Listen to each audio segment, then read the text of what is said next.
বৃহদাকার দেশ, একটি বৃহদাকার দেশ ও মহাদেশকে আমরা একটি ছোট বই বা খাতা পিছিয়ে আঁকতে করতে পারি। এছাড়া মানচিত্রটির সঙ্গে ভূমির প্রকৃত দূরত্ব বোঝানোর জন্য স্কেল ব্যবহার করতে পারি। মানচিত্র বললেই আমাদের চোখে ভেসে ওঠে একটি দেশ, একটি অঞ্চল তথা একটি ভূখণ্ডের চিত্র বা একটি দেশের একটি মহাদেশ বা সমগ্র পৃথিবী। একটি মানচিত্রের মধ্যে কতগুলো সংকেত চিহ্ন ব্যবহার করে, একটি মানচিত্রের মধ্যে কতগুলো সাংকেতিক চিহ্ন ব্যবহার করে মহাদেশটিতে কতটি দেশ এবং একটি দেশের মধ্যে কতটি প্রদেশ, বিভাগ, জেলা, রাস্তা, নদী, পার্বত্য ইত্যাদি দেখতে পারি। এভাবে একটি দেশ ও মহাদেশের মধ্যে আমরা চাইলে ছোট একটি স্থানকেও সাংকেতিক চিহ্নের মাধ্যমে দেখিয়ে দিতে পারি। সর্বোপরি বলা যায়, কোনো স্থানের অবস্থান থেকে শুরু করে ওই স্থানের খুঁটিনাটি বিষয় সম্পর্কে অবহিত হওয়ার জন্য মানচিত্রের কোনো বিকল্প নেই। সুতরাং বলা যায়, খুব কম সময় সহজ উপায় ঘরে বসে সারা বিশ্বকে জানার জন্যই মানচিত্রের উৎপত্তি।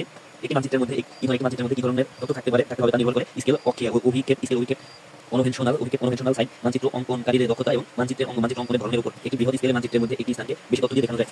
মানচিত্র অঙ্কন করার কিছু বিষয় জানতে হবে। মানচিত্র বিভিন্ন রকমের হয়। প্রতি মানচিত্রে বিভিন্ন বিষয় থাকে।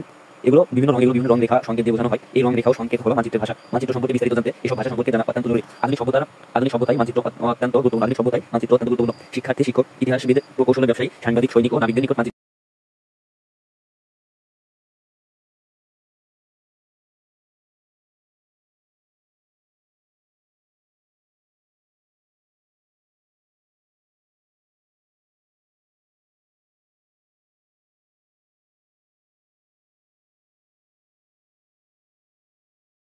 স্বরূপ 1 সেন্টিমিটার 1 মিটার বর্ণনায় প্রকাশিত স্কেলকে প্রভৃতি অনুপাতে প্রকাশ করতে হলে মিটারটিকে সেন্টিমিটারে আনতে হবে এবং উভয় সংখ্যার মধ্যে অনুপাত চিহ্ন দিতে হবে। 1 মিটার সমান 100 সেন্টিমিটার, সুতরাং 1 লব রাশি এবং হর রাশি 100, সুতরাং লব রাশি 1 এবং হর রাশি 100।